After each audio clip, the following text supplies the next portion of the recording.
Now, what about all of the candidates out there who are trying to say that he didn't? Your Republican candidates that you want people to vote for. Well, what about the people saying defund the police? You talk to them, I'll talk to that crowd. Well, your crowd is a lot. I'm not going to answer what you just asked me. I'm just going to keep on talking about things that I want to talk about. Why do we have such a problem at the border, Senator Sanders? It's because policy matters. 2 million people will come across this country illegally. Has he talked about this every single time? It doesn't matter what the topic is. You can be talking to him about anything. He's like, hey, can we talk about a little bit about string theory? He's like, oh yeah, I'll talk to you about string theory at the border.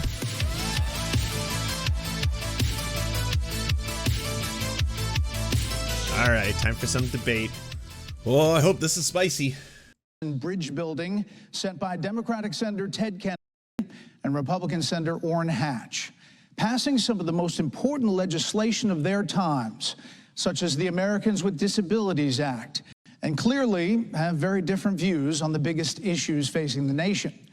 For the next hour, we'll try to find common ground through constructive disagreement and search for the bipartisan compromise that has been the hallmark of the U.S. Senate for more than 2 centuries. In the first segment, the senators will get 4 minutes each to make opening statements, followed by timed responses and closing statements. They'll see these clocks you see on the screen and have agreed to keep to time. No buzzers, chimes. What's our predictions here? Do you think Bernie's going to go full debate, bro? Do you think there's going to be a bipartisan compromise, a reaching across the aisle? Today, you won't hear any of that. For the second segment, the senators will move to these desks for a moderated discussion of the biggest domestic issues the country faces today, including dealing with the U.S. economy. Their offices agreed to that topic last week before we... Bernie, so you crash landed on an island. Let me tell you about the coconuts.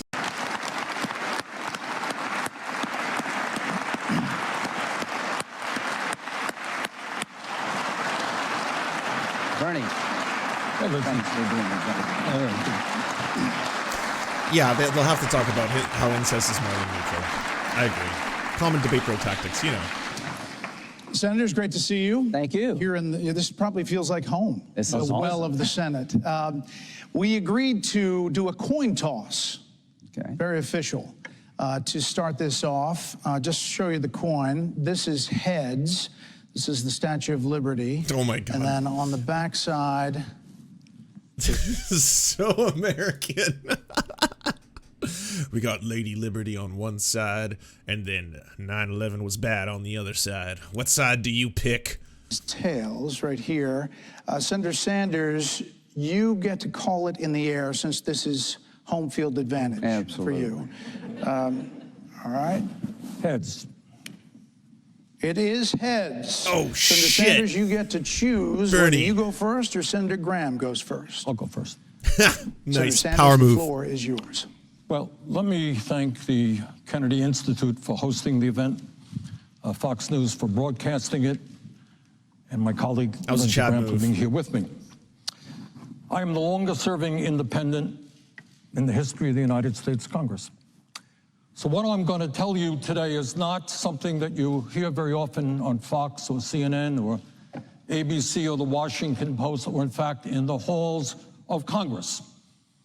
What I'm going to tell you is that the working class and the middle class of this country are in serious trouble. We are moving toward an oligarchic form of society where a small number of billionaires not only have extraordinary wealth, they have extraordinary political power. We are living at a time when half of our people are living paycheck to paycheck in the wealthiest country on earth, when 70 million Americans have no health insurance or are underinsured, when we have a starvation minimum wage at the federal level of $7.25 an hour, where half of the elderly workers, older workers in this country have nothing in the bank as they spitting fire right now. Fear retirement. What I believe is that now is the time not to defend the establishment, which is doing phenomenally well, when you have two people on top in America who own more wealth than the bottom 40%, two people, top 1% owns more wealth than the bottom 92%. CEOs of major corporations today are making 350 times more than their workers, and we have more income and wealth inequality than any time in American history. Now is the time for the American people to stand up, make it clear that enough is enough, and that we need a government that starts representing all of our people, not just wealthy campaign contributors. What does that mean? It means that we have to end a corrupt political system in which big money buys elections.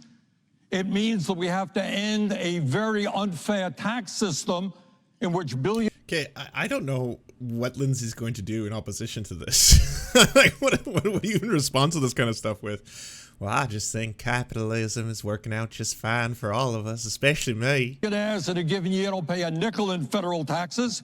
It means we have to raise the federal minimum wage to at least $15 an hour. It means that we have to join every other major country on earth in understanding that health care is a human right, not a privilege. He said the thing, everyone. And stop spending twice as much per capita on health care to enrich the drug companies and the insurance companies. It means that Medicare is going to have to negotiate prescription drug prices so that we can lower the cost of prescription drugs by 50%. It means that we cannot continue to be the only major country on earth not to have paid family and medical leave. It means that we have to restore the $300 tax credit so that we are not continuing to be a nation which has one of the highest rates of childhood poverty in the United States. It means that we have to expand Medicare to cover dental care, hearing aids, and eyeglasses so that elderly people in this country can live out their remaining years in dignity. And it means, among other things, that we cannot continue to ignore climate change, which is an existential threat to this planet.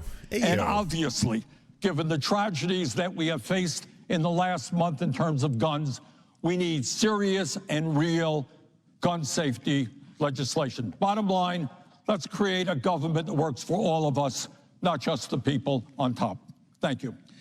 So Bernie has basically been saying the same messaging along these lines his entire career. There's some new parts. I really like at the very start of it how he kind of spoke to some of the key things that Fox News peddles in, talking about the elites, for example, but referring it to a oligarchical society of a corporate owning class. I think that's really important, and especially because if you are on Fox News, and this is going to be broadcast nationally in the U.S., it's very important to kind of hammer a lot of these points home, bring it all in, and now I'm sure Lindsey Graham is going to do a wonderful little American exceptionalism. Senator Graham. Well, thank you very much. This is an awesome place. If you get in Boston, come see the place. I want to thank, we're here to honor Ted and Orrin. Ted Kennedy, Orrin Hatcher were great friends. Oh, my God. They fought like tigers, but they could work together. And I have a different take on things than Bernie, and we'll get through that here in a minute, but I like Bernie. Bernie's own message, I hear this every day, all the time, and he believes it. But I just want to remind you that the Democrats are in charge. After hearing Bernie talk, you would believe we're building a wall to keep people in, not out. Things are tough, but they're going to get better, right? And socialism is not the answer to all these problems. So I just want to remind you a little bit about where we're at. The Democrats have the House, the Senate, and the White House. All these problems that were talked about, they could change or fix if they could. Their agenda is not working. So here's what I want to tell you. Vote Republican in 2022. Do your... Gotta say, I was ready to smash his opening statements. That's actually kind of an effective strategy. It's a lot more effective than talking about American exceptionalism. ...a favor and ask yourself the following question. Am I better off today than I was 2 years ago? And if you are in a world of hurt 2 years ago. Because most people are not better off today. And there's a reason. Policy matters. You know, we're all Americans. He loves his vision of America. I disagree with it, but I admire his passion. But here's where we stand. 8.6% inflation, the highest in 40 years. When you go to the grocery store for $100, you're lucky if you get a bag. Go fill up your car. You got to take... I hope he pushes back on that, because it's like, it's ridiculous to, like, there's a lot of things you can blame Joe Biden for, but like blaming Joe Biden single-handedly for inflation. ...a mortgage out to fill up your car. What's happened here? The policies that are being pursued by my Democratic colleagues are not working. The average American is in a world of hurt. 2 million. What policies? You can't talk about how on the one hand they have all this control but don't do anything about it, and so they haven't really done any legislation, which I can kind of agree with you there. And then on the other hand be like, well, it's also all the policies that they've enacted that's leading to this incredible inflation we're experiencing. People will come across the border illegally this year. The highest in the history of the country. In December 2020, we had the lowest illegal immigrant crossings in 40 years. In April of this year, it was over 250,000. This is dangerous and it's irresponsible. And you're paying almost $800 a day to pay for an illegal immigrant child. There's the fear-mongering. In U.S. custody. It's breaking the bank, and it's just a matter of time till some terrorist comes over here and kills us all, if they could, because they don't see Bernie and I much different. We're Americans in their eyes. So we've got a broken border, we need to fix it. Crime is rampant. This defund the police effort that you've been leading and others has taken a toll. That barely happened. There's like a couple of municipalities that like lowered the amount. There was no defunding of the police. Like federally, the police budget increased. I was picked up at the airport by a couple of cops and they patted me on the back. I thought I was in South Carolina. The bottom line is it's a Wait, what? True story. tough time to be a cop now. Who wants to go into law enforcement? It's time to let the cops know you're not the problem, the criminal's the problem. So we got a lot of problems. Vote Republican and stop this madness. This is the most radical, costly agenda in modern American history. It's not working for you, and it needs to change. And they want to do more if they could. Vote Republican to stop packing the Supreme Court. We've worked hard to create a conservative majority. Y'all packed the Supreme Court. It's like one of Trump's biggest legacies. They want to increase the number of people on the Supreme Court to make it liberal again. They want to federalize elections, doing away with the voter IDs and instituting ballot harvesting. They want to abolish the Electoral College so New York and California will pick the president in perpetuity. Bottom line, it can be better. In 2019, we had the lowest poverty rate in modern history. African-American families before COVID were having the highest income in the history of following statistics. Women were doing better. We had a secure border. Gonna need some the Arabs and the citations on all Israelis this. were working together. We had a country that was moving in the right direction. We had low gas prices and jobs were abundant. And along come COVID. We can get back to that pre-COVID America, but you're never going to get back unless you change leadership in this country in 2022. Senator Sanders, your response? Just one thing as a matter of fact. I never called for the defunding of the police. I stand corrected.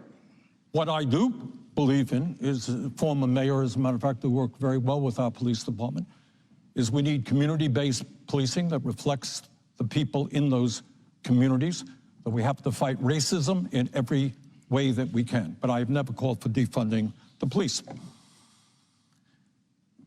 Now, it's interesting to hear Senator Graham speaks, because other than the partisan rhetoric, what you don't hear him talking about are, in fact, the most important issues facing this country. That's what the establishment does.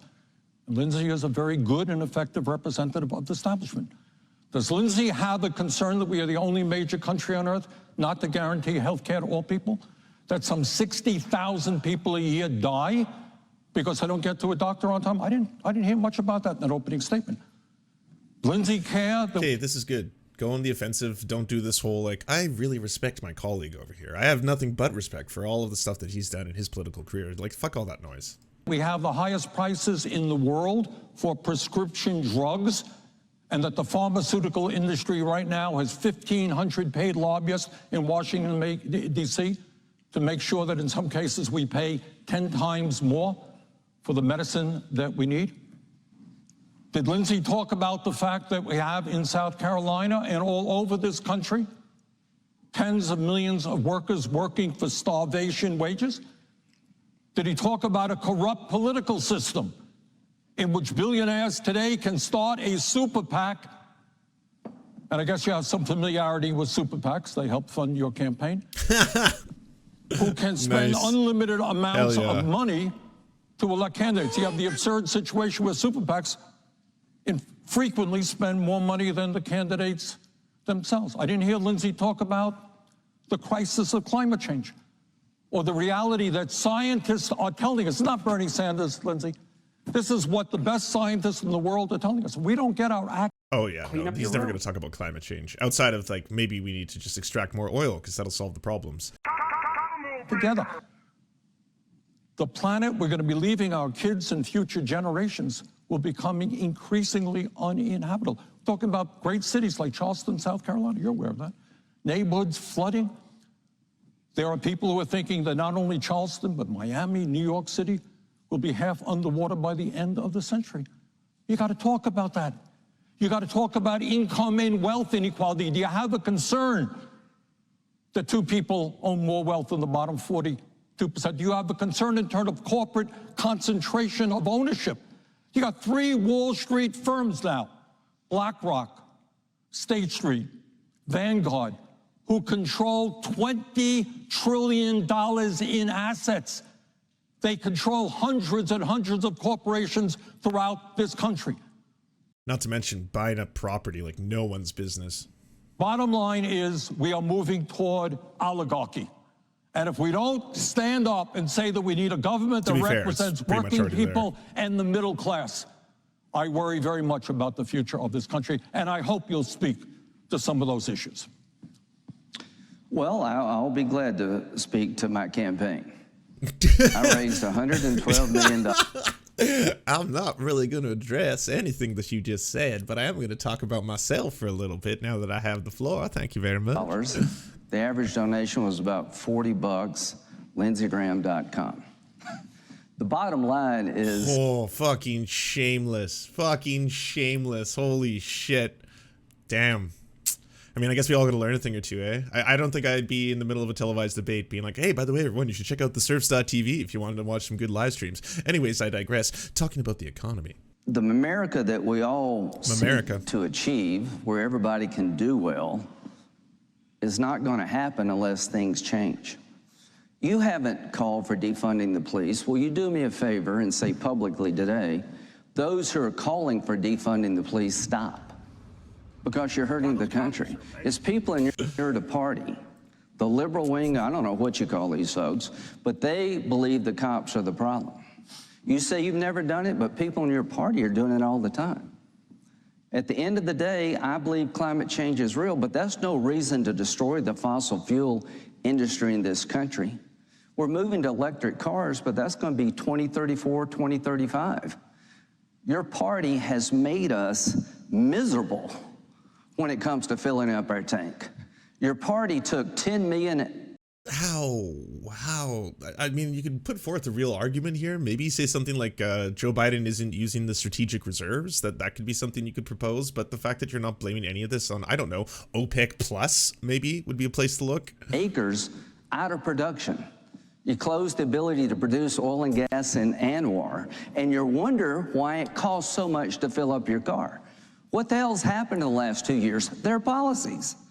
You think this is an accident? I'd like to lower health care costs, but I'm not going to take away your private coverage. Senator Sanders has a bill called Medicare for All. Bring it to the floor. I'm not going to go after the insurance companies. I'm begging you to take Medicare for All and bring it to the floor of the Senate, which looks just like this, and let's vote. The reason it won't pass is because you're going to take private health care away from 200 million Americans, put us all under the government umbrella. It's going to cost about $40 trillion. So basically, you poors, I'm sure you prefer if your healthcare insurance comes from a private corporation that cares about you. They really care about you. So let's just keep that going, you know? Let's keep spending more money than any other developed nation and keep saying that this is a working program because we get much worse results. In 2034, we'll be... I mean, let's be real. If they brought it to the floor, obviously it would not pass through the Senate because of people like Lindsey Graham and the entire Republican Party who would be like, no. And then even a couple Democrats who would also be like, nah. Spending as much to maintain Medicare for All as we do for the entire federal government today. And people will have less. You get what the government gives you when they're ready to give it to you. So this idea of Medicare for all destroys private sector health care, and that is not the answer. Again, hey, everyone, I'm in Canada. When I have a medical concern of any kind, I go and walk into a walk-in clinic. I wait anywhere between 20 minutes to an hour, and then I am seen by a doctor. And then I walk out, and there's no bill. That's the process here. That's what happens. Doesn't that sound neat? Don't you want that? Talk to British people. Very similar. When are you going to fix the border? Y'all are in charge for 2 years. We've been telling you what you're doing doesn't work. I know you don't like Trump, but Trump got it right when it came to remaining Mexico. His policies secured our border. He's not addressing anything Bernie Sanders talked about. We're having more people come here illegally than exist in the state of Vermont. How easy would it be for some terrorist group to get into the middle of this human chaos? So I would ask you to focus on lowering gas prices, securing the border, and bringing law and order back to America. And the only way you're going to do that, Senator Sanders, is abandon the agenda that you've charted for America. Why did he agree to this? He's so fucking bad. It is not working. Well, let's talk about gas prices, because you're right. They are outrageously high. In Vermont, they're now filled up the other day, $5.05 a gallon. Meanwhile, the major oil companies made $35 billion in profit in the first quarter of this year. And at the end of the year, it is estimated they're going to give $88 billion in stock buybacks to their wealthy shareholders. So I do think we have to do something about the outrageously high price of gas. I think the president should bring the major oil companies in and tell them we're going to have a windfall profits tax on what they're doing in order to stop them from ripping off the American people. Wow, what a striking difference. Here's a policy that I'm actually going to recommend, rather than just talking nonsense about like fear-mongering and, you know, those scary immigrants who are going to come over here and potentially do terrorist attacks. You know, the last time that oil prices were at $118 a barrel, which is what they are right now, roughly speaking, average gasoline prices at the pump were $3.83, not over $5 a gallon. So I think in the midst of what is going on in this world, and that is the war in Ukraine and Russia oil and the stopping of oil, I think what the oil companies are doing is taking advantage of that situation and raising prices to an outrageous level, which is hurting the American working family. But the issue goes beyond oil. The issue goes to healthcare. You talked about the cost of healthcare. I am sure you know that in the United States, Lindsey, we spend twice as much per capita on healthcare as do the people of any other country. While major countries like Canada, the UK, Germany manage to provide healthcare to all of their people. Why is that? Because they're not having oil companies, they're not having insurance companies ripping off the system. It's okay. It's okay. He's on point. What we need to do right now is to take a deep breath, because this country, in fact, Lindsey Graham is right. We're in a lot of deep hurt. All over this country, Vermont, South Carolina, all over this country, people are hurting. But what we don't need right now is demagoguery. What we need is thoughtful solutions to the major crises that we face. And ultimately, at the end of the day, what we need is a government that represents all of us and not just wealthy, powerful, special interests. So that is what I am working on. What I believe, you know, you talk about, will Medicare pass on the floor of the Senate tomorrow? No, it will not. But the real question is not whether it passes or not, it's what the American people want. And you know what the American people do want? They do want Medicare for all. You talk about the joys and beauties of private insurance. Talk to the millions of workers who lost their private insurance during COVID. So I think it is time for the working families of this country to stand up, demand a government represents all, not just the few. So I'm calling on Senator Schumer to bring Medicare for all to the floor of the Senate sooner rather than later so we can vote on it. Because if the American... This is so ridiculous. So we can all vote. We know you're all going to vote no. We get it. You'll even get a Democrat or two who's like, Joe Manchin here. Yeah, it's just not in the way I really want it to be. Thank you for all the money, private insurance companies. People want it, and those people who vote against it should lose their job. That's the way it works. So in terms of your proposal for Medicare for all, I am challenging you and your party who run the Senate to blame it, bring it to the floor for a vote. And we'll see where the votes are. Now let's go back to gas prices. How did we go from energy independence to where we are now? Policy matters. During the campaign in 2020, President Biden and Senator Sanders campaigned against eliminating fossil fuels as we know it in America. Basically, shut it down. No fracking, shut down production. Let me tell you about oil prices. Supply, demand.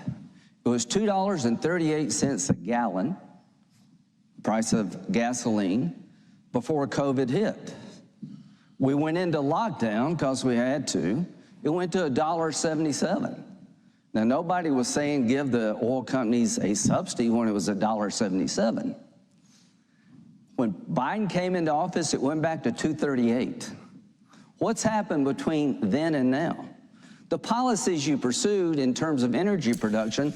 Yeah, I don't know. It could have been the policies. Might be all those policies that Biden passed. I remember him passing the Gas Tax Hike Act. There was that. Yeah, that definitely hurt everything. Could also be the war that took place and the fact that there's all this corporate interest and greed and suddenly hiking up their prices because they can. I don't know if we're ever going to discuss OPEC Plus, but, you know, Russia joined. That's another thing. Has decreased production in the United States in a very dramatic way. You took oil leases off the table, $45 billion tax on energy production. You shut down the Keystone Pipeline. Hell yeah. You took the $10 billion acres that Trump put into production out of production, and you're wondering what happened to gas prices. What happened to gas prices, you declared war on fossil fuels in the United States, and when you go to the pump, you're a victim of that war. Well, let's change that. Let's get back to a rational energy policy. Let's send American gas to Europe so there'll be less reliable on Russian gas. Let's cut Putin off at the knees. Let's find alternatives to Russia. Putin is making so much more money from gas sales from this. How are you going to cut him at the knees? Russian oil and gas. It's not the oil companies. Like the cost of a barrel is skyrocketing. That are driving these prices. They want to produce more, they just can't. It's not Russia. It's 8% of the oil we use. It is the policies of this administration. The stated goal of this administration is to destroy fossil fuel production in America, and they're on track to do that. And folks, if you want to lower gas and oil prices, vote Republican to see if we can find a few Democrats will go back to increased production in America. Oh, you definitely will. Again, most likely Joe Manchin. You already got him. You know, he's a dino of the highest order. Maybe you should be talking about nationalizing the oil industries in America. Instead of a lot of the profits going to private corporations, they can go towards the taxpayers. They can offset the cost of a lot of things, such as the development of clean energy programs as well, stuff that is desperately needed at this time. America, so that we can lower gas prices in a way that works. All I can tell you is, in terms of getting sick in America, more people come to America for health care than they go anywhere else. To our doctors and nurses who've been through hell out there, God bless you. Senator Sanders, 4 minutes for a closing statement. Isn't some portion of Canadian energy nationalized? Our oil industry used to be completely nationalized, and then conservative government came in and decided, hey, we have to let the free market handle this one. It'll be better if private corporations do the majority of the energy extraction in this country. Don't worry, it'll not have any further problems down the road. That never happens. Here in this section 1. Senator Graham talks about the need for more oil production. And that's just what the oil companies really want to do. Really? This year, they plan to provide $88 billion, not for new oil production, but for stock buybacks that go to the wealthiest people in the country, people who own their shares.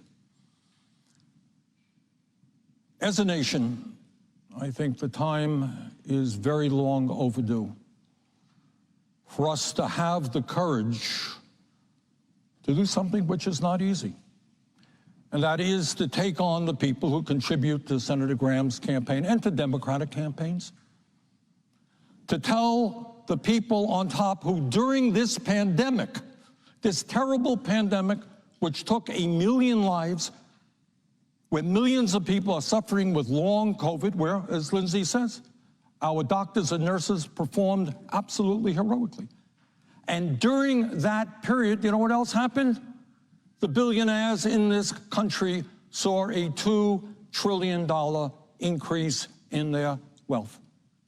That's the people who own the oil companies, people who own the insurance companies, people who own the drug companies, people who own the major Wall Street firms. So the challenge that we face right now is to kind of envision the society we want for our kids and our grandchildren. Do we think that as a nation, all people are entitled to health care? I do. Is that a radical idea? No. It exists 50 miles away from where I live in Canada, which spends half as much on health care but guarantees health care to all people. It exists virtually in every major country. Not a radical idea. Is it a radical idea to negotiate prescription drug prices, that Medicare negotiate prescription drug prices? Of course it's not a radical idea. Why aren't we doing it? Because the pharmaceutical industry has endless amounts of money to buy politicians, to lobby, and to make campaign. All of these industries do. That's why when he talks about, like, you know, the descent towards an oligarchy, that's one of the problems. If you have all these monstrously huge corporations that are massively wealthy, they have all this accumulated wealth, and they can influence politics in ways that everyday citizens have a lot more trouble doing so. So if you have insurance companies, you have oil companies, you have pharmaceutical companies, they have millions and millions of dollars spent on lobbying politicians like Lindsey Graham to make sure he gets on point every single time he goes in front of a podium and talks about how he doesn't really want to talk about going after these corporations, going after all these billionaires. After all, they're just living the American dream. We got to talk about securing our borders. The real danger's coming in from those dirty Mexicans, I tells you. They're going to get into our country and they're going to do all kinds of terrorism. So we got to secure those borders, and that's the only thing that's important to the American people. Contributions. Is it a radical idea to say that every kid in this country, no matter where they live, has the right to get a higher education? I don't think so. Other countries around the world already do that. You go in many European countries, do you know how much it costs to go to medical school? Virtually nothing.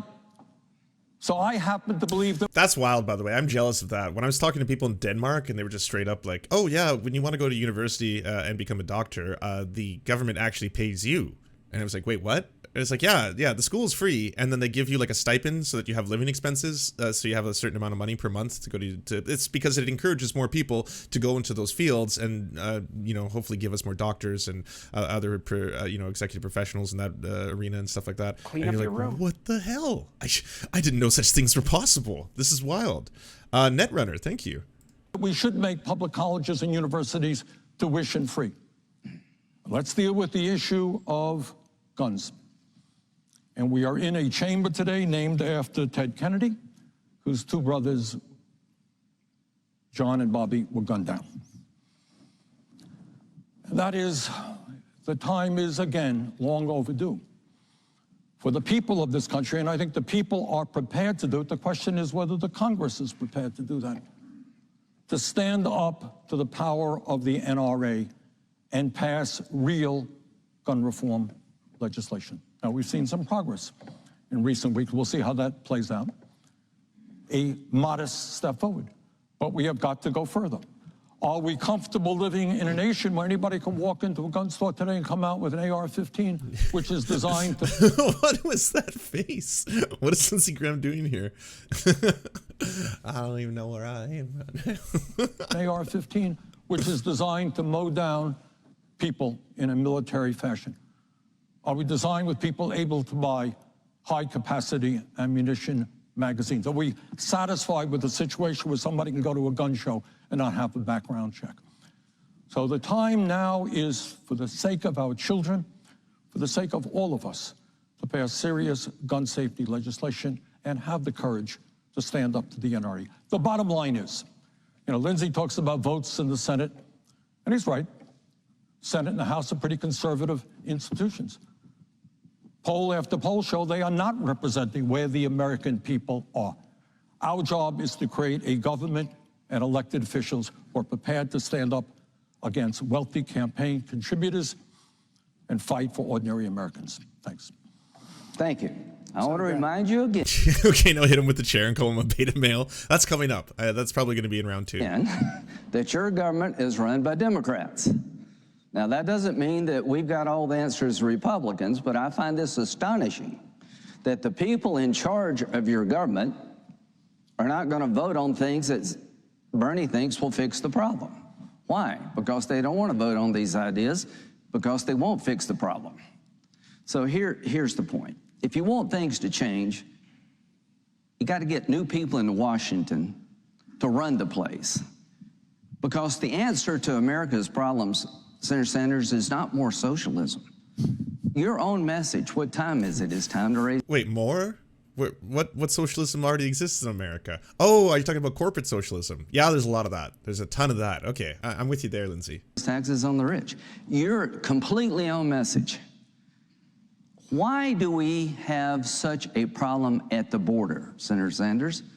It's because policy matters. 2 million people will come across this country illegally. Has he talked about this every single time? It doesn't matter what the topic is. You can be talking to him about anything. He's like, hey, can we talk about a little bit about string theory? He's like, oh yeah, I'll talk to you about string theory at the border. Only God knows how many we will miss. It's a complete accident waiting to happen down there. We went from having a secure border, having Mexico work with us. We changed our laws so we could have control, and it's all gone away. Folks, if you don't change who's running Washington, the worst is yet to come when it comes to illegal immigration. Gas prices. The reason gas prices are so high is because the policies they've imposed are not working for you. This is a painful transition, as described with President Biden. Their goal is to drive fossil fuels into extinction in the United States. We're talking about getting Iran to produce more gas, Venezuela to produce more gas, the Arabs to produce more gas, to lower prices here. We should be producing more oil and gas here. And when you say it's the oil company's fault, bull. They're in the business. The reason they're not producing more is because it's impossible to produce more under this administration. So that's not what Bernie was accusing them of. He was saying that they were spending huge amounts of profits on stock buybacks, and that seems to be a very big problem. Rather than, I don't know, things that could actually help people in this arena. It's rather than giving any of that money back to their actual workers too. None of that. It's just like the corporate greed behind this is the problem. I'm going to explain it to you. Here's how. And he's like, they just don't let them drill. Plus the border. And if Bernie was in charge and people like him, it'd get worse, not better. All I can say is that gas prices are going through the roof, and nothing's going to change until you change Washington. Now, I don't expect to fix many of these problems. I wish we'd stand up more to Graham's rhetoric with some truth bombs, break through the standard framework, and get some facts out into the atmosphere. But you have to understand, Bernie's appealing right now to the Fox News crowd, right? So the Fox News crowd, if you sit there and then you sit and you stand up and it's like, I just want to explain to every single one of you, we don't actually have any form of socialism in the United States. Socialism is actually in relation to workers owning the means of production, saying, like, we could talk about how there is some worker, like, none of that is going to resonate with anyone. That's why Bernie is specifically trying to be like, hey, by the way, here are the talking points that a lot of you use. You talk about the elites, you talk about all this kind of stuff. You seem to hate BlackRock for one reason or another, but not for the reasons you should. Well, fine. I'm going to mention BlackRock. I'm going to mention the elites, but I'm going to talk about how this is an actual oligarchical problem in the United States, that you have rule by the very wealthy, and that's something we need to discuss, right? Keep flipping it back on them. With Bernie, I'll try. But there are plenty of Democrats up there who I think would have a phased-in approach to energy production. We went from being energy independent to having to mortgage your house to fill up your car. How the hell did that happen? It happened because of policy. You got a chance to fix this, American people, and I would ask you to fix it. Put Republicans in charge of the House and the Senate to stop this craziness and see if we can find a path forward from 22 to 24 to get things back to more normal. People out there, Senator Sanders, are living in hell. $600 a month due to inflation, and wages are not going up. America deserves better than this. We can do better than this. Wages are not going up, so you are fine with raising the federal minimum wage from $7.25 an hour? Is that going to be something that you should challenge him on that, actually? I would take that and do the same thing he's doing to you. Be like, all right, so if I brought something to the Senate that is going to raise the minimum wage to $15 an hour, would you vote on it, Lindsey? Can I get you on record right now saying you would be the sole Republican to vote for that? And then, of course, you'd be like, I don't want to talk about whether I'd vote on that. I want to talk about the border and how you're letting all the terrorists inside. Yes. But the path charted by Senator Sanders even. Thank you for the tier is 1. full-on socialism. Full-on socialism. That was a great Bernie Sanders laugh right there. Man, if a single freeze frame could say 1,000 words. Oh. Beautiful. I love it. Full-on socialism. Well, it's achieved, everyone.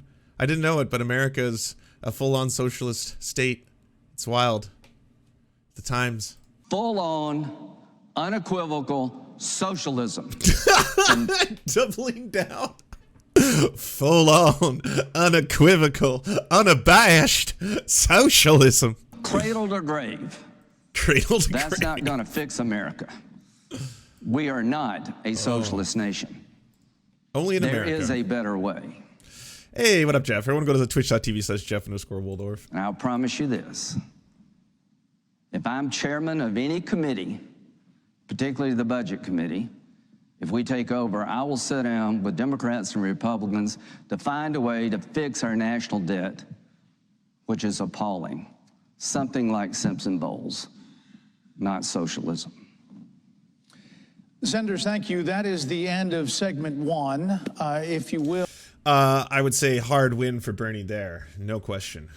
On to segment 2. Begin. You all talked a lot about gas prices. That is front of mind for most Americans because they see it every day. They're going up. They're on the rise, some of the highest we've seen as of yet. Senator Sanders, President Biden has said recently that this is, and Senator Graham mentioned it, part of a giant transition for the U.S. economy. Is pain at the pump part of that transition to a greener economy? Well, let me say this, that in terms of inflation, as I'm sure you know, we're looking at an international phenomenon. Germany is the powerhouse of Europe. Their inflation rate, I believe, is 7.8%. UK, somewhat similar. We're a little bit higher than that. So what we're looking at right now, for a variety of reasons, including COVID and breaking of supply chains having to do with China and elsewhere, and I think the greed of corporate America, you add all that stuff together, we're looking at inflation. Now, what I happen to believe, Brett, I think it is totally irresponsible for us to ignore what scientists call the existential threat to climate change. I think we've got to go forward in 2 ways. I think we can create millions of jobs transforming our energy system away from fossil fuel to energy efficiency and sustainable energy. And I think at the same time, I think the president has got to call those oil companies, those executives into the Oval Office and say, stop ripping off the American people. You can make some money, but you don't have to see a tripling of your profits over last year. You don't have to see $35 billion in profit in 1 quarter.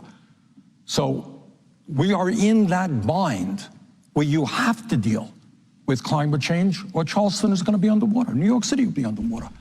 On the other hand, we have got to protect the average American who cannot afford to pay $5 for a gallon of gas. That's the dilemma, and that's the way we've got to go forward. Senator Graham, to Senator Sanders' point, is there some corporate greed and profiteering that factors in there? Can you said it was bull up there, but do you think there's any part of that, to Senator Sanders' point? Thank you. I think it's supply and demand. I mean, when we were locked down right after COVID hit in 2020, we all went into a lockdown. Gas went to $1.77 a gallon because all of us were home. We weren't working. We were locked down to try to protect each other. The economy is coming back. It was at $2.38 when President Biden took over. What's happened in the last 2 years? You don't have to be a rocket scientist to figure this out. Their campaign agenda was to destroy fossil fuel production. It's not gas companies not wanting to produce more oil and gas. It's the policies have made that almost impossible here at home. Russia, which is invading Ukraine, and one thing Bernie and I agree is that Putin sucks. So is that the only thing you agree on? I assume you concede that point. I'm not in favor of the vulgarity, but the intent is good. Right. Putin's a bad guy. There we go. I'll use the other word. The bottom line is people know when they go to the pump, it doesn't have to be this way. I don't see anything changing until you change leadership. It's not the oil companies, it's the policies that's put us out of the fossil fuel business. Some ray of hope. I believe in climate change. Pretty obvious to me that greenhouse gas effect is real. We're going to electrify the transportation fleet by the mid-2030, 2040, somewhere in that time period. Most cars on the 2030, 2040. Cool, cool. So that's when we're supposed to be about 1.6 degrees. road will be electric. Until we get there, there's no reason to drive this generation of Americans into poverty by going to the pump. You have to do two things at once. You have to deal with the economy you have today, increase oil and gas production, reverse the policies on the Keystone Pipeline, get oil from Canada. Better to get oil from Canada than it is from the Mideast.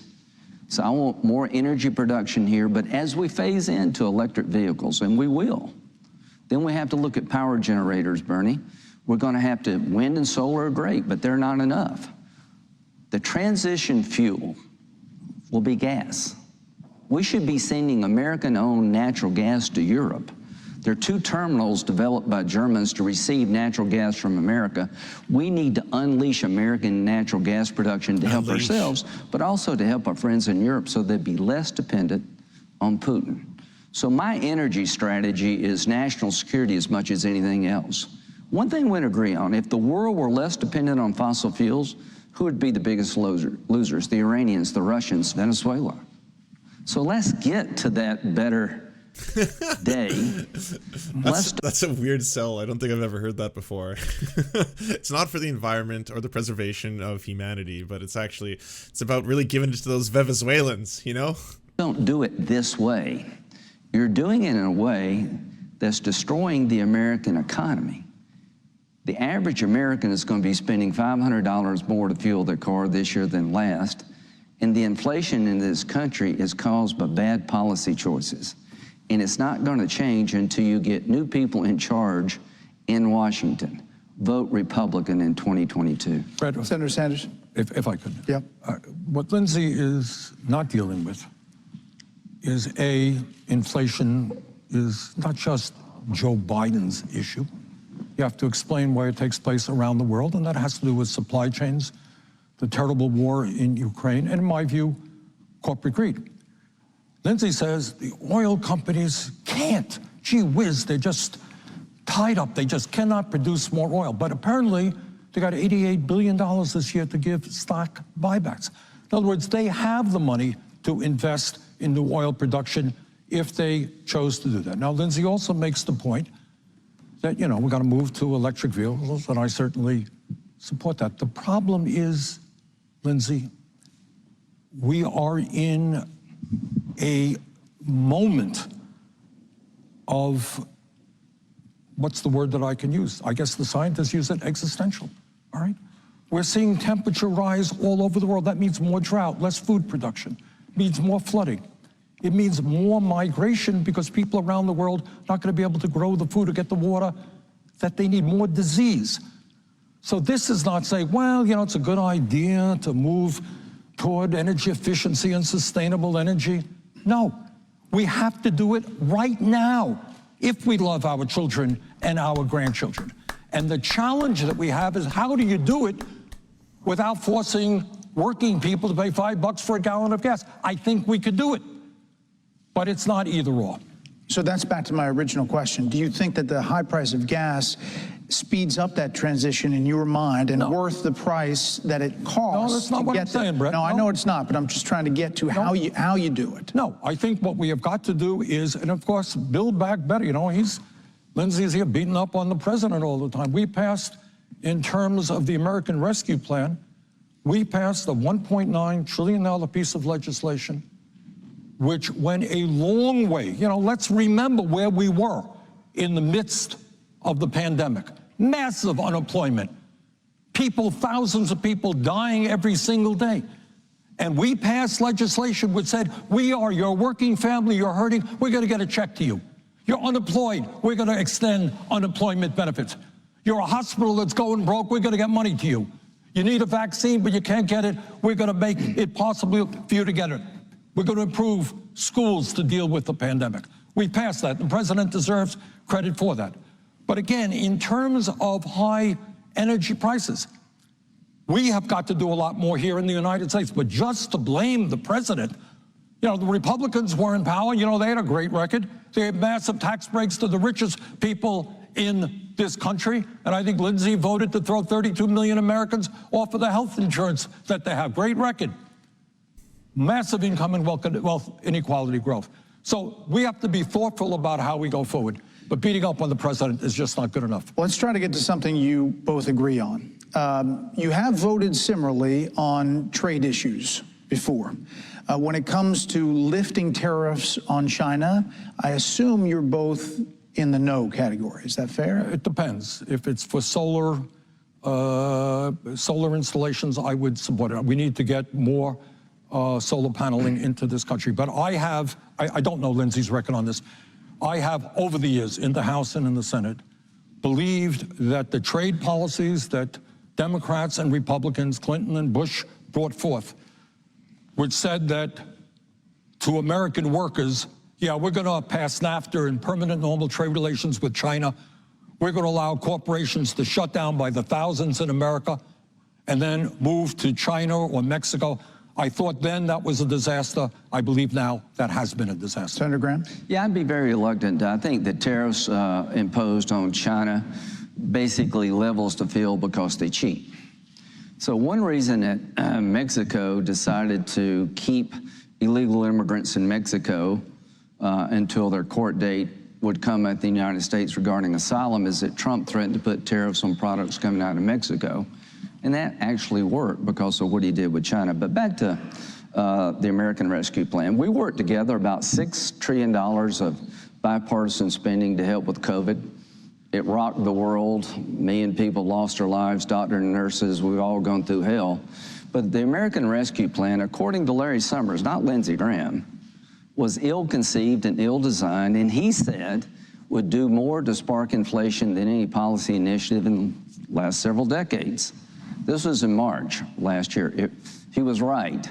9% of the $1.9 trillion went to vaccines and testing. $5 million went to this place, and I love this place. Pickleball courts. There's still $200 or $300 billion left unspent. Cut to wide shot, pan over, show everyone the glory of the building. The thing Larry Summers said about the American Rescue Plan, increasing inflation, happened. The reason we can't find baby formula is our policies here. We're down to 2 or 3 places in America that can make baby formula. The reason gas prices... I think I know what pickleball is. Hold on. It's a fun sport that combines elements of tennis, badminton, and ping pong. Played both indoors and outdoors on a badminton-sized court with a slightly modified tennis net. Oh, neat. But I think this is socialism. If I understand what they're saying correctly, this is socialism, right? Pickleball? Prices are high is when you took over, Senator Sanders, you took out of production 10 million acres that were in production. You shut down the Keystone Pipeline. Your policies are leading to a surge in gas prices with no end to them. So all I can suggest to the American people, this inflationary death spiral we're in is being driven by policies that don't work. And finally, have we said anything about how to control an out-of-control border? Is there a solution in the making to control the border before it's too late? He needs to get secure the border tattooed like right here, just so everyone knows, like keep his messaging on point, you know? Or maybe on each eyelid, so when he blinks, people can see, oh yeah, the border. This is why when you vote in 2022, I hope you'll realize that the course we're on now is very dangerous for this country in multiple ways. Talk about it. Yes, may sir. I? Go ahead. When we talk about voting in 2022, obviously my hope is you will not follow Senator Graham's advice. I have a lot of problems with the Democrats, but they are far superior to where the Republicans are. And let me give you an example. When we talk about major crises, I think many leading political scientists will tell you that right now we're looking, for the first time in my lifetime, and yours, at a real threat to the existence of democracy in America. And you know why? Because we have a former president, his name is Donald Trump, who goes around the country telling people, hey, I won the election. In fact, I probably won it by a landslide, but they stole it, they took it away from me. all right? Now, that happens to be what we call a big lie. And yet many of the Republicans that Senator Graham are asking you to vote for are maintaining that big lie. What does that mean? It goes beyond Trump. It goes beyond the 2020 election. It means what they are saying is the entire system, you can't trust anybody. And if you can't trust the election results, then what is the obvious alternative? We need a strong man, all right? Conservatives went to, I think it was Hungary, to meet with Mr. Orban. Yep. Who runs an authoritarian type society. Next one's so in the Brazil. struggle we're facing is not just that Lindsey and I disagree on this or that issue, which we do.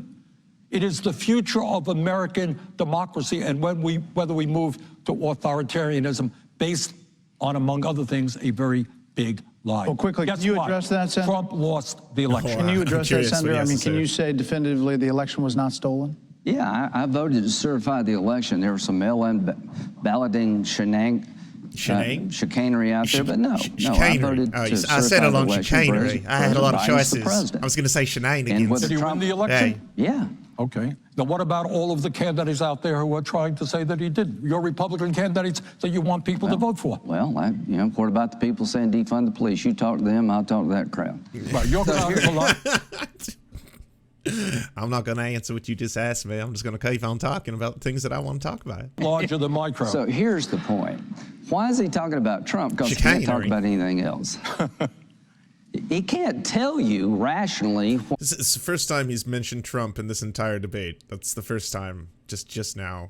I mean, for that claim to be true, he would have been talking about it this entire debate, no? Why there's no end to gas prices. It's always somebody else. It's the oil companies, it's the drug companies. These policies are not working, Senators. Whether you like President Trump or not, he secured our border. Ah, yes, the border. We had the lowest illegal immigrant crossings in 40 years because he got Mexico and the Triangle countries to help us, the Triangle not work against us.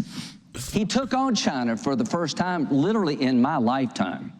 We were energy independent because he put in production, more acreage.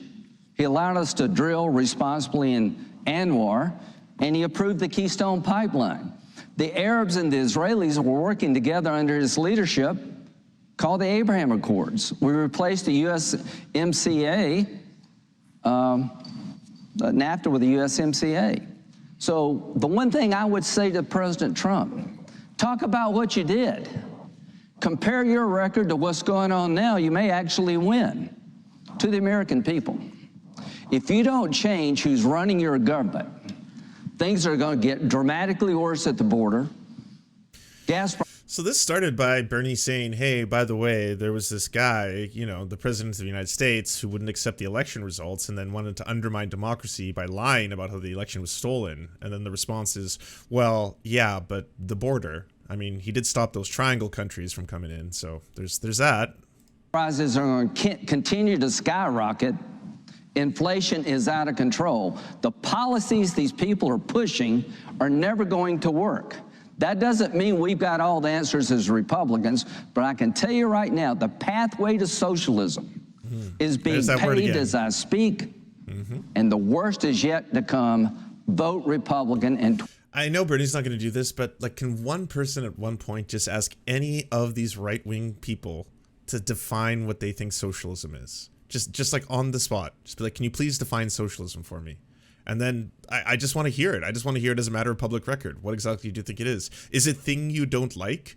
Is it Democrat thing? Because I think that's what you think it means. It means Democrat thing. 2020. You know, Senator Sanders, you chuckled before when Senator Graham mentioned socialism. Yeah, libshit. And you kind of That's exactly what I was going to say. Right, and so I want to let you deal with that about directly I understand socialism. we could do red baiting. I guess it works among a certain part of the Well, you're a population. Socialist, aren't you? I am a democratic socialist. Okay, I'm And the sorry. policies Democrat. that I advocate are taking place all over. Oh, he thinks he just got a really big like soundbite there. Yeah, is this the one that's on the lindseygraham.com website right now? The one he keeps plugging is going to be that one?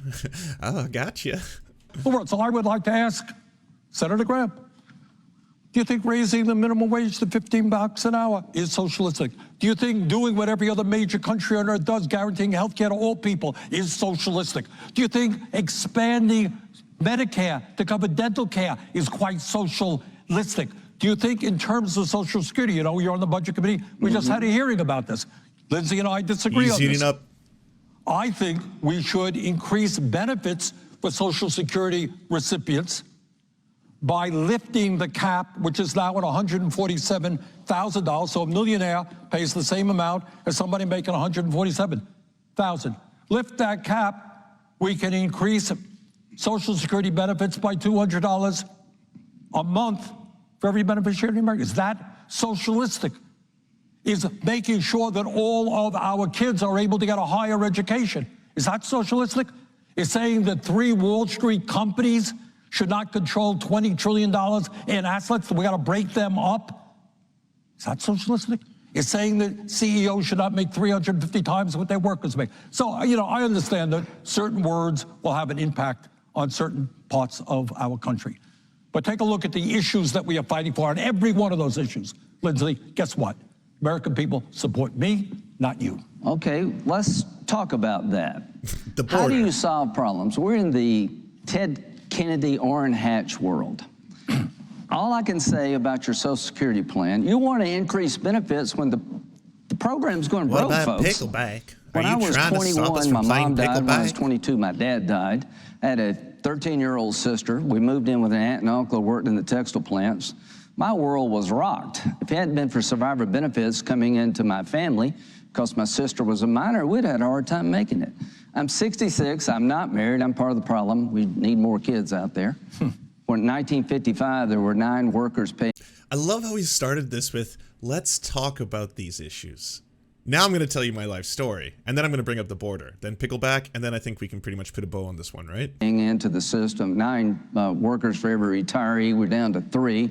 20 years, that'd be 2. Let's do something like Ted Kennedy would do. Get Republicans and Democrats to find a way, like the Gang of 6, the Simpson Bowles plan. Senator Sanders, bring your Social Security plan to the floor. Okay. All it does is raise taxes. To get out of this mess, people like me are going to have to take a little less and pay a little more in.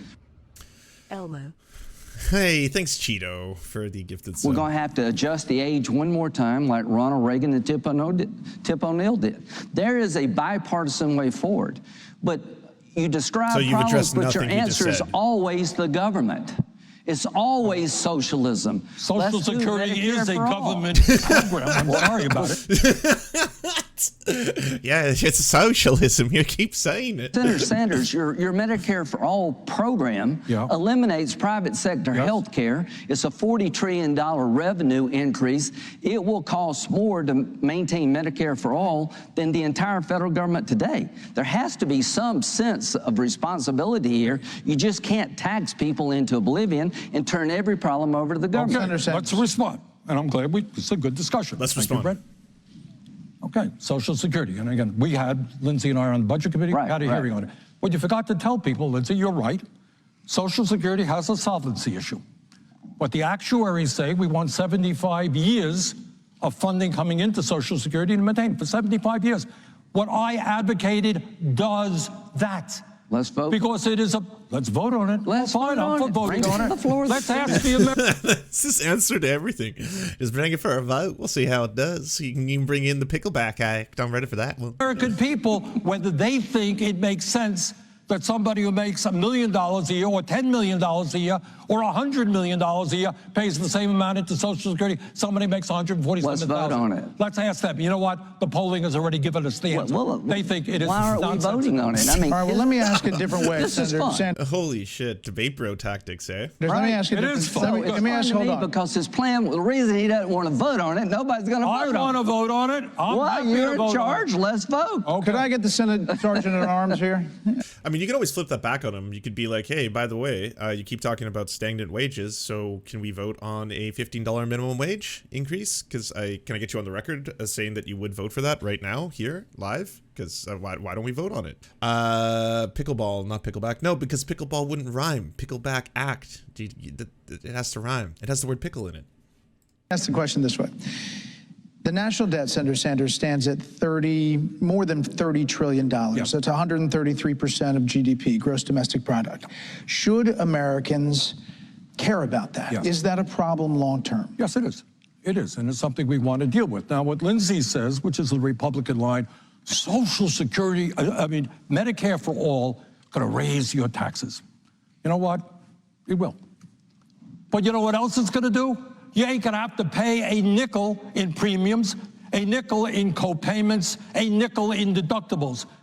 And if you are the average family out there, or the average small business, or in fact, the average corporation, you are going to save money. Now, Lindsey apparently thinks that people just love paying money to the insurance companies. Average family, average person in America, Lindsey. Damn, he's enjoying this. $12,000 a year. Insurance companies making huge profits. So if I go to the American people and I say, hey, Brett, guess what? You're gonna pay more, you're gonna pay $5,000 more in taxes, but you're gonna pay $8,000 less in premiums, deductibles, and co-payments. Now, I know he works for Fox, maybe he can't say it, but most people would say, Bernie, that's a pretty good deal. You saved me $3,000, and you're guaranteeing comprehensive health care. Senator, I was waiting. And by the way, that's for people with insurance. Can we also talk about the millions and millions of Americans who don't have that? And guess what? What is it like for those people when you have a sudden medical emergency? Like, I can't imagine if I broke my finger or something, all of a sudden it's like, oh, do you want to go and see a doctor about that? Nah, I don't really have $1,500 just sitting in the bank waiting for this moment, so I'm just going to kind of ride this one out. And it's like, oh, you have a really serious cough. It hasn't gone away for weeks. Do you want to go get that checked out? Nah, gotta be honest. Don't really have like $2 or $3 grand to pay for like an ultrasound and get some stuff figured out. I'm just gonna hopefully this one just works itself out. That's what I'm kind of banking on, and securing the borders. Waiting for the Fox. All right. Yeah, I was waiting. I could have been waiting worse. I could have been. Okay. Let's see if we can get to something you all agree on. Is there a common ground on any issue? Sure. That the two of you can see eye to eye on, and what is that? Well, I don't know if, you know. Jeff Waldorf, a super famous YouTuber, says, as an adult, I've only just recently got insurance through my wife's job. I'm 38 years old. Wow. I'm on the budget committee with Bernie, and it's been a blast. Listen, I've thoroughly enjoyed it. Now, if I get to be chairman, vote Republican 2022, we're going to have You've said that a few times. Approach. Yeah. So, whoa, you got called out by Fox News for being a fucking shameless grifter. Holy shit. Can you please stop plugging your website, Lindsey? I'm gonna be honest. Like, I know you're on like home territory here. I know we're on the same team, but honestly, it's just like, it's too much. Like, I've got bile building up in the back of my throat. You've done it like 50 times. Just stop, please. I'm gonna call. Remember Simpson Bowles guys? Those guys. I'm gonna call him in and say, okay, what would you advise us to do when it comes to saving Social Security in 2034? If nothing changes, they can only pay 77% of the benefits because there are less people working and more people retired and they're living longer. So we all got this coming. Medicare is hanging by a thread. 2028, Part A begins to go bankrupt. There's things we can do. Here's where I think upper income Americans, like both of us, I am willing to take less from Social Security. I'm willing to have a different COLA and reshape my benefits. I'm willing to pay into more into Part A and B. I shouldn't be getting a subsidy because I'm doing pretty well. That kind of approach, Brett, entitlements are going to consume the budget. Right now, we're at 2050, we're going to have 185% of debt to GDP. Medicare and Social Security and other entitlement programs are worth saving are going to consume the debt. We're down to a small fraction of the federal pie to run the discretionary part of government. So entitlement reform is a must for us to not become Greece. So like, who talks like this? To not become Greece. I don't know. If you want to talk about discretionary spending, how much do you spend on the military? Could you bring that up at one point? What would like $100 billion do for social programs in the United States? I'm sure that could like fund a ton of fucking shit. I'd like to work with Bernie to see if I can let's raise the cap. Okay, 147, let's raise it. If you raise it to 190,000, you capture 90% of most wages in the country. Let's look at... I'm in Indiana. I have insurance for my partner and through my job. They take nearly $300 bi-weekly out of my paycheck for it. Someone else says, I haven't been to a doctor in 10 years. Someone else says, hey, do you not super glue your hands when something wrong happens? See, like, these are all horror shows. This is all ridiculous. I saw someone, I can't tell if they were a troll because it's the first time they ever typed in my chat saying, the Canadian healthcare system does not work. I had to go to the US for surgery. I live in Canada. I have most of my life, and I will tell you this: I have never had to worry about a medical scare unless it involves my teeth, which does suck. It involves my eyes, which, yeah, that does suck. And honestly, for mental health, it's not the greatest. For everything else, if it's like, yeah, you break a bone, you get a very bad burn. Like, you know, my relatives have had surgeries. I've had relatives who have had like 3rd-degree burns, things like that. I've had partners in my life who have had to have like full-on operations. It's a triage system. It's put in order of necessity, and they've all at one point or another been seen. You know, Dave of the Serfs has had multiple operations on his knees. All of this that I'm describing to you, all of these things, none of us have paid out of pocket for any of it. Yes, we pay through our taxes and the way the system works here, but like, that to me, when I hear about like all the stories of Americans being like, yeah, I'm pretty much deciding whether or not I have to choose between whether my kids get to eat this week or fucking if I should take one of them to the hospital. I have to choose whether or not I'm going to have to work a double shift to be able to pay for this operation. I'm going to choose whether or not I have to do this just to be able to get seen by a doctor. Like, all of that, as if you are the richest country on the planet, seems unbelievably inhumane. I can't believe that. Like, it's cruel. It's an unbelievable cruel. To the benefit of whom? A handful of private insurance companies, a handful of the owning class, the ones who actually own the hospitals in the US because they're all privatized hospitals. That's fucking disgusting. Maybe adjusting the age one more time if we need to. Let's look at having a COLA for people 80 in the lower income brackets, better than what I would get. Let's shift some of the burden from people who can afford to shift to some that can't, to get through the baby boomers retiring. I'm really into finding a solution to entitlement reform. I'd like, I'm talking too much, I'll turn it over. Energy production. We can have a lower carbon economy, but you can't do it this way. Okay, Lindsey raised some good questions. Now, I hope everybody understands. When Lindsey talks about entitlement reform, what he's talking about is cutting benefits and raising the retirement age. Talks about Simpson Bowles. I oppose Simpson Bowles because that is what they wanted to do. So here is the alternative on this one. At a time of massive income and wealth. Can you imagine James, sorry, not James, keep mixing them up, but Lindsey Graham all of a sudden is like, well, you know, I got a new proposal for y'all. Why don't we raise the age of retirement to 80? If you make it, then you get all the benefits. If you don't, well, then we don't have to worry about y'all.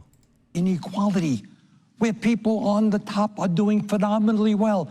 Yes, Lindsey, they're going to have to pay more in taxes so that somebody earning the average Social Security benefit of $15,000 a year gets a break, okay? So I think you should lift the cap completely. You'll make Social Security solvent for 75 years, solve the legitimate issue you raised.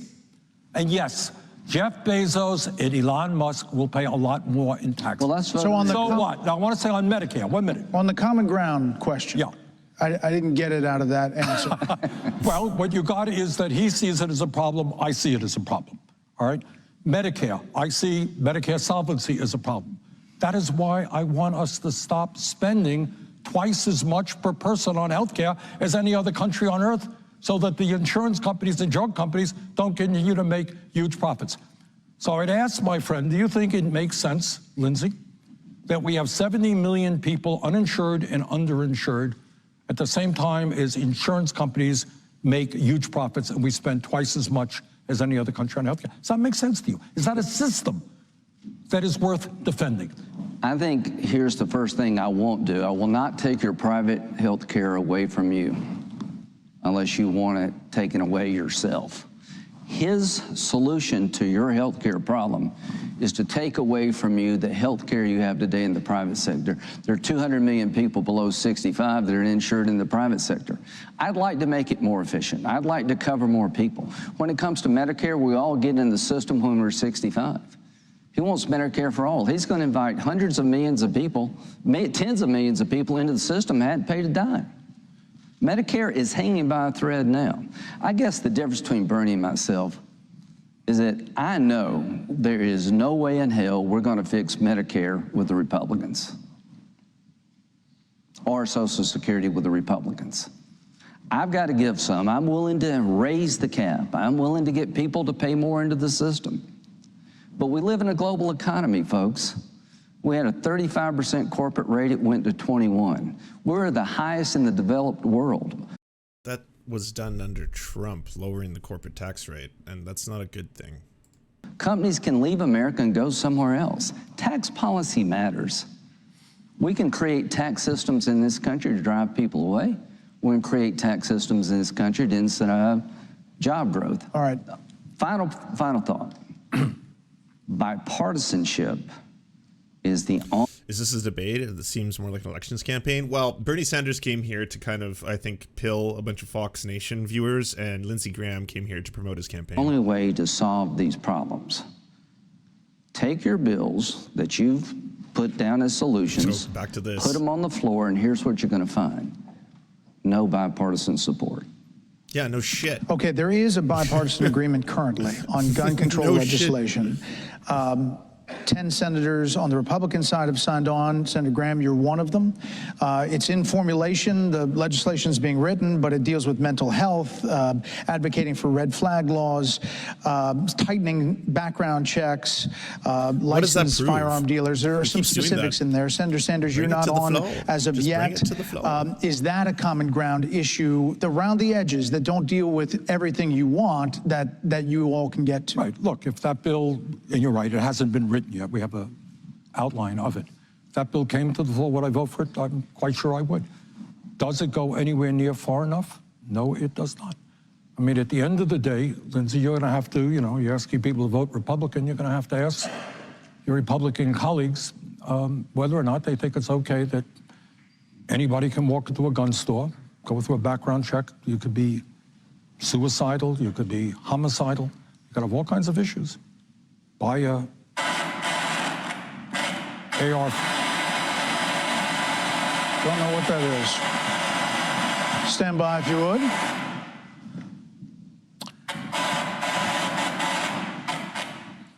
Not sure what that is. I don't think it's the NRA. The Chinese. Well, that may not be the Chinese.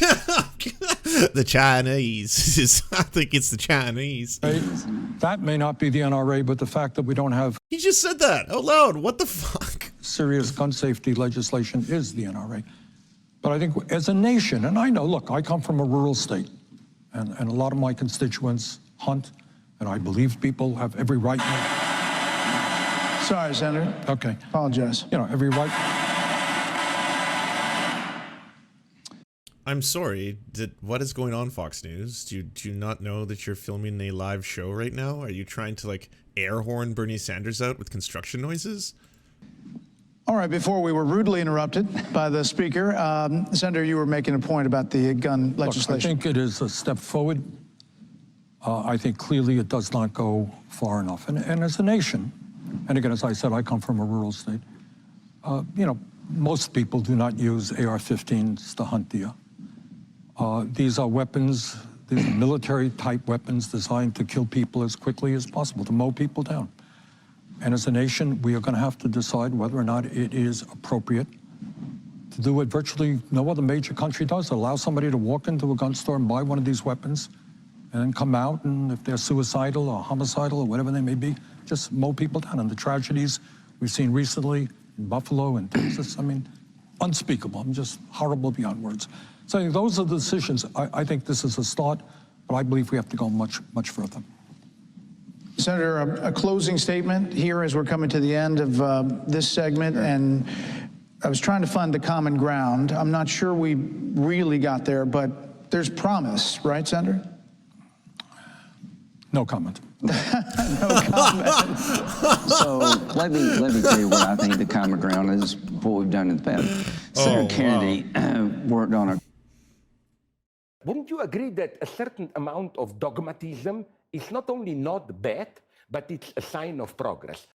Comprehensive immigration bill with me and others, and I wish we'd have passed it because most of these problems have gone away. He worked with President Bush on No Child Left Behind. There's a model here that works. Listen, I admire Senator Sanders. He is on message. He's got solutions. I don't think they'll work. I've never had such a hard time begging somebody to vote on their own bill. The bottom line is there are ways forward, but it's going to be a bipartisan path. That's the way it's been in the past, the way it will be in the future, and I stand ready to do that. But we need to stop this madness. What's going on in Washington needs to stop, and these people in charge need to be told no, because your family life's going to get worse unless we do. Let's talk about guns. We've made some news here today. Senator Sanders says he'd be open-minded, depending on how it's written, to the package we've negotiated. That's a big deal, because it's not what he would want. To his credit, there are things in there that you'd want that we can't put in the package for different, because other people don't want them. So the fact that Bernie's willing, Brett, maybe to vote for this is very encouraging to me. We'll see how it shakes out. And what happened here? You know, after New York, after Buffalo, and after the shooting in Texas. I gotta say, I really hate this thing with like centrist Republicans and centrist Democrats too, where it's just consistent. Like, can we just find the common ground? Can we please find the moment where we're going to reach across the aisle and work together? Can we just figure out where we all kind of like hold hands and sing? Because meanwhile, the Republican Party it's like descending into like far right authoritarianism, and Bernie touched on that ever so slightly at one point in this debate. But y'all are trying to like legislate trans people out of existence. Y'all are trying to force people to give birth against their will. Y'all are doing all this fucking draconian fascist shit. I don't understand why it's constantly like, so, and where do we meet? Where do we find common ground? Where exactly can we both say that we're on the same team and that we're willing to work together for the American people? There's a no common comment. thing. Yeah, no comment. Very disturbed people getting guns and doing terrible things with them. I own an AR-15. I served in the military, and I got an AR-15 with a seal of my reserve unit. If you ever have to defend yourself, maybe a double-barrel shotgun at your house. If everything breaks down and the mobs come, it's not enough. We're not going to ban assault weapons. We did that, tried to vote on that in 2013, got 60 no votes. But we can do some things. We can. Didn't the U.S. do that, though? Didn't they do a ban on assault weapons, and then it expired? But in that period, mass shootings from assault weapons went down dramatically, and then they went back up dramatically right after it expired? Enhanced background check. Like, why does he keep saying, like, well, I mean, we can't do it because at the end of the day, put it to a vote right now. Put it to a vote. Will you get the votes? No, because I'm not going to vote for it. So you can't on the one end say, well, this is just not going to happen because we won't have the votes. And also, I'm not going to vote for it because I don't want it to happen. For 18 to 21-year-olds. We can give states who have red flag laws money to hire more psychologists, more psychiatrists, and more cops. We can do some things more cops on the mental health front that will maybe intervene in these people's lives before it's too late. So this package, with Bernie's support, if we can write it the right way, will get 70 votes. And that's no small thing. So I want to say this as we close. Thank you, Bernie, for being willing to be open-minded to supporting this package, because if you do, I think it will give cover on the lefts from people who are upset it's not enough. John Cornyn, Mitch McConnell, maybe myself, will give some cover to people on the right when people say it's too much. So it'd be a great thing if the Senate could come together and do this pretty soon. Final word, Senator Sanders. If I could, and again, thank you for this discussion. The difference, the political difference, aside from all of the ideas that we disagree on between Lindsey and myself, is Lindsey keeps saying, let's go to the Senate, let's go to the House, let's have bipartisanship. I'm all for that. When I was in the House, I probably passed more legislation on the floor with Republican support than any other member. So I'm for that. But at the end of the day, there is a bigger issue, Lindsey. And the issue that we have to ask is, in fact, at this moment in history, is the United States Congress, in fact, representing the needs of the majority of the people in our country, or are they representing powerful special interests? And I think most people, frankly, whether they are conservative Republicans or progressives, will tell me that the Congress is way, way out of touch with the needs of the American people. Now, you may disagree with Medicare for all. You may disagree with expanding Social Security, lifting the cap, whatever it may be. That's not where the American people are at. So yeah, I believe in bipartisanship, but more important, I believe we have a corrupt political system dominated by wealthy campaign contributors. I think we got to end this disaster of Citizens United Supreme Court decision. I think we've got to revitalize American democracy. We have to need Republicans to say, Trump is not telling the truth. He did not win the election. That democracy, with all of its faults, is better than authoritarianism. So that's where I think Lindsey and I disagree. Thank you. Senator Sanders, Senator Graham, we'll have to leave it at that. Thank you very much. Thank you for your time. But what about pickleball? We never saw the pickleball debate. I thought I was going to go somewhere. I would say pretty definitively that Bernie Sanders did an absolutely excellent job. There was a couple things that I may have disagreed with, but overall, I think he was really good at staying on point, sticking to the messaging, making sure that every single time Lindsey Graham was trying to derail the conversation to talk about the borders. The borders. Did you know about the borders? Did you hear that there's Mexicans trying to come to America to kill us all? We have to secure those borders. We have to get rid of everything.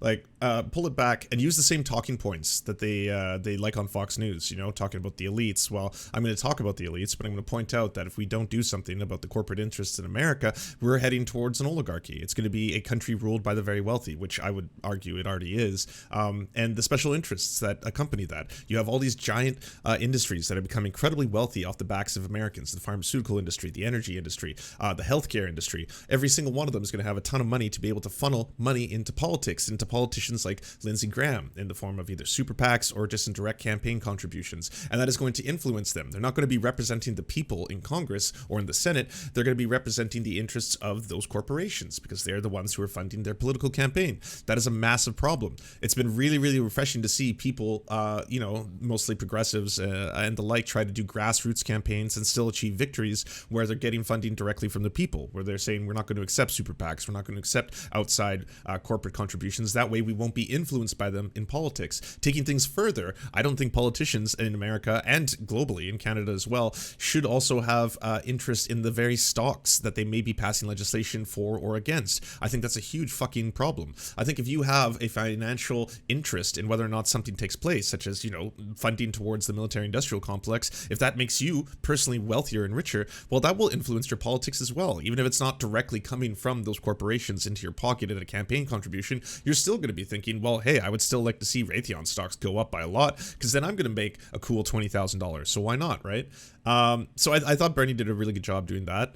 And we also got to hear the word socialism like 50 times out of Lindsey Graham's mouth. Well, that's socialism. You're talking about socialism. You just want to be a socialist. So I'm going to show you 6 clips. And at the end, I'm going to discuss something that this debate really made me realize. But Bernie just going point by point about what he supports, that what Lindsey Graham is calling socialist or socialism. These, again, he is so dishonest. Lindsey Graham is so incredibly dishonest. He knows he is full of shit. He knows he can just scream socialism, and that, you know, a contingent of his base of Republicans, you know, a majority of them, are just going to be like, oh, scary socialism. Meanwhile, what is happening right now? Capitalism, not socialism. Like the state that America is in right now, the crisis that they are facing, the low wages, the extreme wealth inequality, the gas prices, the climate crisis, go down the list, healthcare. The issue is capitalism, not socialism.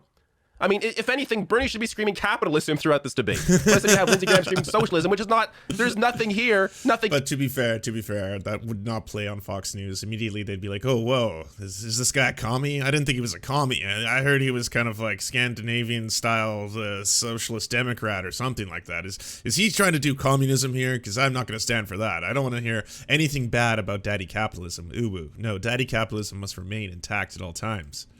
In America currently, that is socialism or anywhere near the idea of what Lindsey Graham is trying to put forward in terms of fear mongering around, you know, authoritarian governments from, you know, 100 years ago. So this is so incredibly stupid. But thankfully, I think Bernie did a good job there laying it out. Last clip here, and this is also on Medicare for all, but you see kind of the rapport that Bernie's able to have when he makes these kinds of arguments on behalf of corporations.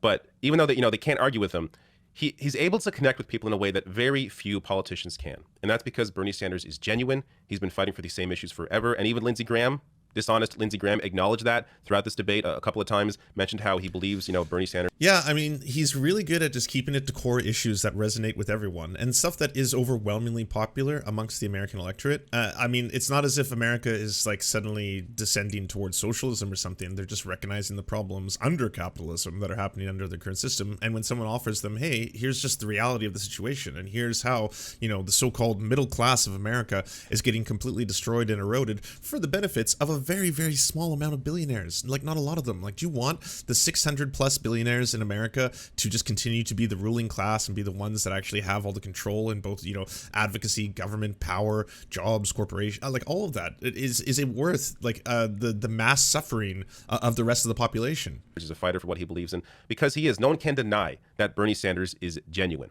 because you can go back and look at clips from, you know, the 1980s and see him fighting for the same thing.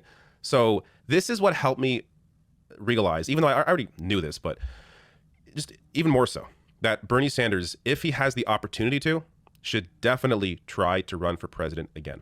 Meaning, challenge Joe Biden. I know it sounds crazy. He may not win. It may not be a good idea for, you know, I don't know, politically it may not be a good idea. But Biden is just not, he should not run for a second term. He will lose. Absolutely. Yeah, I mean, if Joe Biden is going to do this whole, like, I bow out, I don't want to do a second term, then yeah, 100% Bernie Sanders should be running. Lose if he runs again. He has to step away, go away, and there has to be an open primary. So, you know, ideally, Bernie really probably shouldn't challenge Joe Biden directly in a primary, because I just don't, the way the Lovely coconuts, thank you for the tier 1. media works, it's just not going to work out. But there should be an open primary. And if there is an open primary, then definitely Bernie has to run again. No one is able to connect with people the way Bernie can. Nobody is as genuine as Bernie is on these issues, who is currently in the spotlight nationally, who is able to win a primary, win an election. I just think nobody comes close. And this debate, I think, really The problem is that Biden would not endorse Bernie. God, no. It would never go in the opposite direction. Are you kidding me? The Democratic establishment backing Bernie Sanders over Kamala Harris? No, that would never happen. Do you enjoy the Serfs but prefer not to have to use your eyeballs? Many are saying this. Well, we've got the solution for you. It's the Serf Times in podcast form. Available on most major podcasting networks now. If you enjoy it, please consider leaving a good review and feedback, because it really helps the show out, apparently, and it's free. Just like the podcast. To our gods, Xander Corvus and Peyton L. Just, we are prepared to embark on a mighty jihad in your name. To our monarch, Tom Spiker, we are but your humble jester, attempting in vain to get you to laugh. To our valiant knights of the Round Table, Benji Arnie, Tech Tink, Scary Earth Human, Tony, DM Rivera, Resident Scarecrow, Sir Nickus, Mayred, Cheryl Alvarez, Ruby Kelly, Brandon, Words Greenwood. It doesn't matter what I believe, it only matters what I can prove. Hagbird Celine, Matthew Scarborough, Stellar Vision, Ariane McCarthy, Daniel Sutton, Coulter Smith, Jenna Tao, Quiet 185, Anna Loves Riley, Omni, Riley and Anna, Poodlehawk, The Tim Caucus, Multimondi, Trevbot, EXE, Brian Ephraim, Lemmy 101, Anthropophojack, Saren 42, Catherine, Ramon Acosta, Incosin, Agent NDN, Violent Orchard, Political Puppy, La Media Panza, Zach Christensen, Todd Buckingham, and Todd Lajeunesse. We raise our mugs and salute our brave heroes off to another glorious conquest.